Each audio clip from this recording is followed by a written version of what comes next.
Good evening, this is the Oscar expert here with Brother Bro. It's time for supporting actor and actress predictions. We did the lead actors. We did picture. So it's time for the supporting categories. And as always with the supporting categories, it's more tough to sort of gauge than the lead roles because a lot of times we don't really know too much about what people are doing in certain movies or how much screen time and presence they really have. Start off with supporting actor.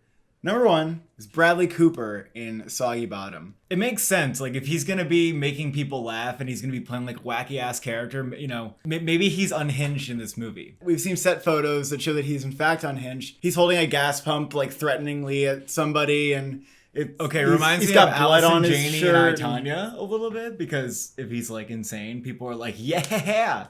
He is playing a film producer who's based off of John Peters, who produced the 70s version of A Star is Born, but it doesn't seem like it's an accurate representation of that person. Maybe it's a sort of like Tarantino-ish spin on these characters. He's in Nightmare Alley as well. It seems pretty likely he could get a double nomination this year. And he is overdue for a win, especially if he's double nominated. There's going to be a narrative there for him winning. John David Washington, number 2 for the David O. Russell Project, aka Canterbury Glass. There is a possibility that he's lead and Christian Bale is supporting, but this seems to be the case. Everything I've read about the film says that there's Christian Bale, Margot Robbie, and John David Washington. Like, those are like the center of the movie. So if the movie's a contender, all of them get nominated. Yeah. And that's it. John David Washington also feels like, at this point, he's really working up his way to an Oscar nomination like this. 3 is Jared Leto in House of Gucci. A lot of people don't like this. A lot of people don't like it, but that doesn't mean it's not happening. How can you deny when he's caked in makeup? He looks different. He's transformed. The fact that the SAGs voted for him last year shows that there is a level of respect for him still. People don't just like not take him seriously anymore. It also seems like he'll be a big part of the movie. Yeah, like, it does seem like there's some hype character around that character. And from clips that we've seen of the shooting, he is yelling and screaming. 4 is Jesse Plemons in Power of the Dog. Power of the Dog, it seems like it's going to have some powerhouse performances from Kirsten Dunst, who may be lead or supporting, Benedict Cumberbatch, and Jesse Plemons, who's going to be in Killers of the Flower Moon. So between Power of the Dog and that film, he's going to be Oscar nominated very soon. The 2 central male characters in the film both seem like they are nearly leads, so that alone makes it feel like he could get nominated in supporting. We got Richard Jenkins in The Humans. So this role won a Tony for Reed Birney, who performed it on Broadway, and it's being directed by the playwright, so it does feel like this is going to be a faithful adaptation, you know, just like The Father was, you know. So there's reason to believe that Richard Jenkins is going to be good as hell in this movie, and he's going to have a really meaty supporting role. Yeah, if The Humans is good, acting nominations, maybe screenplay, and maybe picture are all on the table. It's solid source material, and there's solid actors in it. The chances that it is good are good. Maybe we need to stick it a little higher in picture then. Maybe you may move it up a little bit. Who knows? And then Richard Jenkins is actually next for Nightmare Alley as well, which kind of helps his placement, you know, into the top 5, because if he's going to have a year where he's in like Nightmare Alley and The Humans, giving great performances in both, it could definitely culminate in another nomination for him. You look at the cast list and say, oh, Willem Dafoe, well, geez, well, he needs to be nominated. He needs to win. But you look at the roles in the source material, and Willem Dafoe's role is very tiny. David Strathairn's role is probably slightly bigger, but still not enough. He's not really in it past the first third. But Richard Jenkins, from what I've seen, plays somebody who's a bigger role in the second half of the film. So I think he might be the most likely to be nominated, actually. Then we have Troy Kotsur in Coda. He is an unknown, sort of reminds you a little bit of like Paul Raci. Troy Kotsur is worthy of a nomination in this film, no doubt, but he is not very well known. And if Coda isn't really getting into Best Picture, he might not be able to ride that to a nomination the way Paul Raci did off of Sound of Metal's many, many nominations. But Troy Kotsur has a scene in the film. But if people do pay attention to Coda, his performance is great. It's worthy of a nomination. He has a scene in the film where he's like, amazing, and it will make you cry. 8 is Reed Birney in Mass. Reed Birney is among the 4 key players in Mass, and he is freaking excellent in the film. But this is a little bit more of a restrained type of performance just because of who the character is, and it works flawlessly for the film. But it does just kind of seem like the other 3 actors would be a little bit more likely than him to actually get nominated. His character is also less likable off of the bat, but you do get to understand him very well. But he also feels like he is that character in the movie too. Like you're very convinced that it's him, to the point where, I mean, that's great acting, but not everybody might say, oh, that was the standout performance. I mean, if Mass is really, really well campaigned and becomes like a picture type thing, I think we could maybe even see all 4 actors nominated, and they would all deserve it. Crazy, they would all deserve it. 9 is Al Pacino in House of Gucci. As we sort of mentioned before, he could be the dominant player in the supporting campaign for this film, but we don't really know. I mean, even Adam Driver could be supporting. There could be 2 people nominated. Who really knows? I feel like Adam Driver might have to go lead so that they can get Jared Leto his nomination, or Al Pacino or something. We have David Alvarez in West Side Story. The actor who played this role in the 1960 version won an Oscar. Why would you have it even off your top 5 in that case? Because it feels like they're going to campaign mostly Rachel Zegler and Ariana DeBose. That's really what it feels like. Why wouldn't they do this? Why? Look, he's number 10, all right? He's number 10. Number 10? Being in the top 10 is an honor. Oh, wow. If you think that movie's going to get 3 acting nominations, okay, then you can think that. That's a lot. 11 is Adrian Brody in Blonde. This could just be Ana de Armas's show. But I think that Adrian Brody does have a meaty role from what I've read. He hasn't been nominated since The Pianist, but who knows if this could be a comeback. It's sort of like how in My Week with Marilyn, Kenneth Branagh was able to go along for that ride, even though it was definitely like a show for Michelle Williams. Adrian Brody doesn't really like transform too much though, so that's a little bit more skeptical. Yeah, we'll see. 12 is Adam Driver in The Last Duel. I think out of the male actors in this film, he seems most likely to get it, and he also seems just like he fits the medieval aesthetic much better than Matt Damon and Ben Affleck.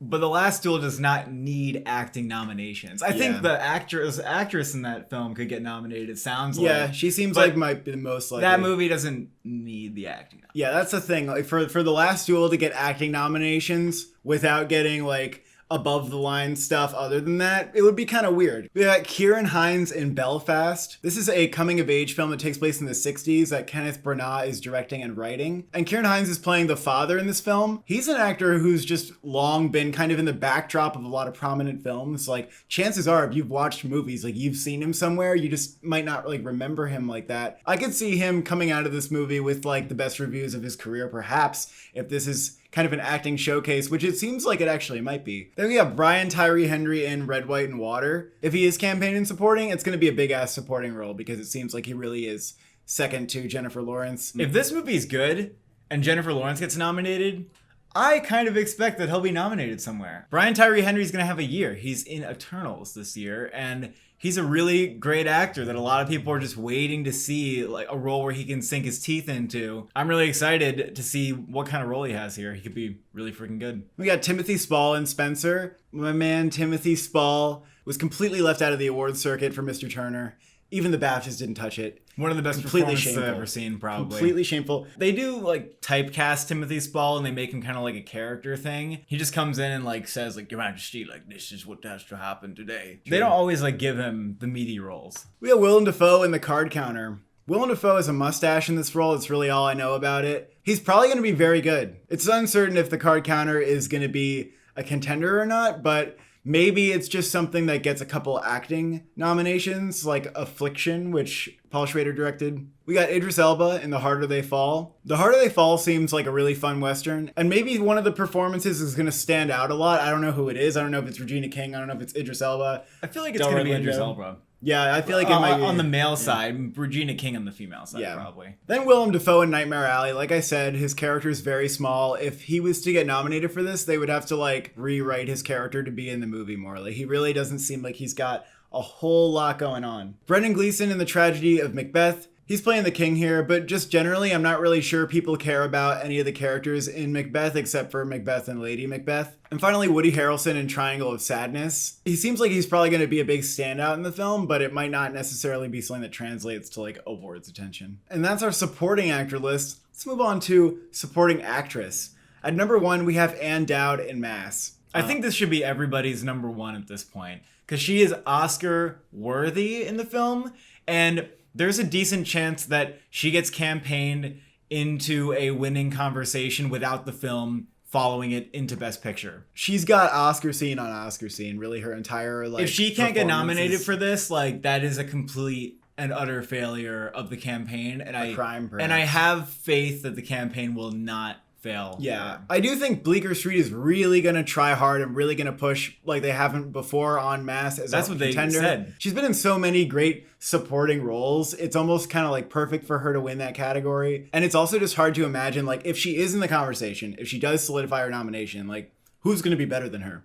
Who's going to be better than her? At 2, we have Olga Merediz in The Heights. This is the one performance that's getting singled out and people saying Oscar buzz right now. She was Tony nominated for the same role, and In the Heights is going to get nominated for Best Picture. And so they're going to nominate one of the actors. Yeah, I mean, I think people are going to have a hard time, like, swallowing that fact until the end of the year. I'm going to be so pretentious to say it, but I really think In the Heights is getting nominated. It has the reviews. We saw them come out. They're very high. What for are this the kind reviews, of movie. buddy? That's 98% on Rotten Tomatoes with an 8.4 average rating. And 80 on Metacritic. 80 on Metacritic. So That's they're very, very solid. It's one of the best reviewed musicals of the last like 10 or more years. I mean, aside from La La Land, like what?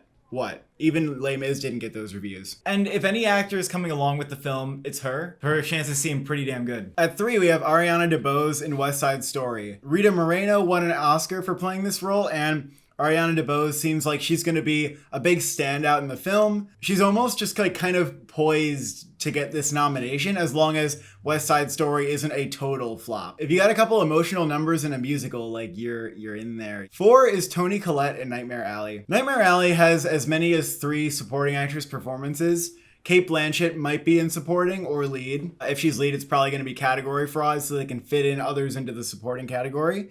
Rooney Mara could be supporting, and Toni Collette could be supporting. Rooney Mara is playing the sort of like meek, nice girl sort of role that is typical in film noirs. But Toni Collette is playing someone a little more like kooky, which is fitting for Toni Collette. Someone's going to get nominated for Nightmare Alley, and this is just the best guess at this point. 5 is Marlee Matlin, who won an Oscar in 1987. She is deaf. Her character in the film, Coda, is deaf, and she is amazing in it. I think her chances of getting nominated are pretty good. She's probably the film's most likely nomination overall. The fact that she as an actress is on people's radars and they have not seen her on screen. There's just not many opportunities, I assume, for deaf actors. But here she is with a great meaty role, and she's very funny in it. And she has a couple really good scenes. I don't even know if she's like the best in the movie. You know, Troy Kotsur is maybe like above that slightly for me, but she's definitely worthy of an Oscar nomination. Being an Academy Award winner with this comeback, I think that's really strong. I think it's the most likely nomination for Coda as a whole. 6 is Jane Houdyshell in The Humans. This is not a name that is well known to people in film, but she won a Tony for this same role. She's reprising it from the Broadway production, and I mean, what more needs to be said from that? As we said earlier, the adaptation is likely to be faithful to the original and, you know, probably very good. And so she's probably going to be a big contender, I think. 7 is Rooney Mara in Nightmare Alley, who we sort of mentioned before. I guess there's a opportunity for a double supporting nomination even in this film. Will they prefer her over Toni Collette? Will it be too difficult to decide? I think she'll be in contention, and there's definitely a possibility for multiple people to be in contention in this category for that film. 8 is Salma Hayek in House of Gucci. Salma Hayek seems like she's gonna fit really well into this film. I think all these performances are gonna be like really loud and zany, and Salma Hayek is really good at that. Whether or not her role is like big enough and meaty enough to get nominated sort of remains to be seen. 9 is Ruth Negga in Passing. We've seen Passing, and it is a very good film, and it's very artistic and thoughtful. It's just more of a slow-moving film that I don't think the Oscars will really take to. But the best shot overall that it has is Ruth Negga in supporting. They could choose to remember her until the end of the year, or she could see some nominations with critics. I think I would really be going off of that to see if she could get a nomination. But that film does seem like it will be buried, and there won't be much of a campaign for it just because of the film that it is. But I don't think it's impossible she gets nominated. 10 is Judi Dench in Belfast. She is playing the grandmother in this film, and grandmother roles can be nice. She's gonna play Granny. And if they move Catriona Balfe to lead to make room for Judi Dench here, maybe she is like one of the more likely actors to actually be in contention for this film, which is probably gonna be very well acted overall. So yeah, we could see Judi Dench coming back for another nomination here. At 11, we have Hong Chow in The Whale. I keep thinking about The Whale and how Brendan Fraser could easily get nominated because you look at Darren Aronofsky's films where he wasn't the writer, Black Swan, The Wrestler, both got lead actor win or nomination, and Mickey Rourke was very close to winning, very close. If this is like similar, if he's bringing that kind of film back where it's like very raw and just the whole film is like a close up, Brendan Fraser could easily get nominated if he gets nominated, which is an if. Hong Chow may very well come along with that. May very well come along with that. You know, I might have to put her higher personally on my list. Her character, I think, is very central to the film. She's the caretaker for him, basically. And Samantha Morton is a performance that I'm seeing on people's lists. And I think the reason that people are doing this is because she appears first on IMDb, but they didn't do the digging. We did the digging. Samantha Morton plays his ex, who I think probably comes in and is probably really good in some scenes. But Hong Chow has the bigger role. Like, it could be an acting masterclass. That's all I'm going to say. It could be a masterclass. We've got Anya Taylor-Joy in Last Night in Soho. Last Night in Soho is a psychological thriller. The teaser was just released. The trailer's coming very soon. We have no idea if it is up the Oscars alley or not. But if it is, and only if it is, I think, Anya Taylor-Joy could be getting nominated, maybe. I do see a lot of people thinking, okay, Anya Taylor-Joy's got to get nominated this year. I mean, she just swept all these TV awards. Now's her time. She's in like a David O. Russell movie. She's in Last Night in Soho. Something must be happening for her, but I don't want to put her on the list for just assuming that these roles will be like those kind of roles the Oscars go for. And the David O. Russell project, like I said before, it seems like there are 3 key central characters in that. John David Washington, Margot Robbie, Christian Bale. I don't know where her character falls in. Is she like one of those people in Silver Linings Playbook who just like kind of comes by to visit a couple times? Or is she actually like having a really meaty role? Like, we don't know. Both projects are definitely possible for her. It just kind of depends on what the movies are like. At 14 is Jodie Comer in The Last Duel. She seems like she could be the most likely acting prospect for The Last Duel, which again, doesn't really seem at first like it's going to be an acting type of movie, you know, with all the medieval stuff and all the swords and everything. But it actually does seem like a pretty character-driven narrative. It's just hard to imagine anyone getting nominated if the movie isn't like an above-the-line contender. We got Kaimana in Next Goal Wins. In the true story of Next Goal Wins, this person was actually the first trans or non-binary person to ever attend the FIFA World Cup. And they identify as this gender that's sort of accepted in Samoan culture as a sort of third gender or non-binary sort of thing called Fa'afafine. And so they actually cast an actor who identifies as Fa'afafine. So it's actually not certain that the actor would be campaigned in this category necessarily, but it does seem like the closest, you know, we in America have to understanding what exactly this gender is like a trans woman. But the actor is a newcomer, and it seems like they have a pretty important role in the film. So if Next Goal Wins is like a big contender overall, I think that this actor could end up being like a big standout. And we got Glenn Close in Swan Song, who is playing the doctor in the film who aids Mahershala Ali in his choice to clone himself. I mean, it's Glenn Close. There are a lot of people who kind of assume that she's going to be in contention for this just because of her name. That's not necessarily how it works. Maybe it's not as meaty as some of the performances she's been nominated for. A doctor, too, generally is like a restrained kind of performance or role, is my assumption. Like procedural. Yeah. And Awkwafina could be actually getting maybe more supporting buzz. I'm not really sure what she's doing in it, but I don't see a reason that Glenn Close should be here, but Awkwafina shouldn't, really. We have Sally Hawkins in Spencer. She seems like she could get nominated alongside Kristen Stewart, potentially, if the movie is anything other than a Kristen Stewart showcase. We got Viola Davis in Unforgiven, which is sort of like a temporary title. Sandra Bullock is the lead in this movie. Viola Davis, all we know is that she's in supporting role. I don't know if I have a ton of faith in this movie yet, but it's worth having on your radar. It's worth looking out for. We got Anjanou Ellis in King Richard. She is playing the mother of Venus and Serena Williams, and also the wife to Will Smith's character, and apparently also helped coach them. The film seems like a total Will Smith showcase, so whether or not somebody else can shine here, it remains to be seen. Regina King in The Harder They Fall, which is a black Western. Seems like it's going to be taking the Western genre very seriously, like just trying to imitate kind of those spaghetti Western styles, be more of like a genre fun shootout kind of film. So I'm not sure if that gets Oscar nominations, but if the performances are really fun, then maybe we could see something like Regina King getting nominated in supporting. We got Elizabeth Moss in Next Goal Wins, and as much as Elizabeth Moss needs an Oscar nomination, I'm not sensing that this is necessarily going to be it for her. But again, we really need some more info on Next Goal Wins. We don't really and what if she's like hilarious though? That's the She's thing. probably gonna What if she's hilarious? We have Alana Haim in Soggy Bottom, who seems to be playing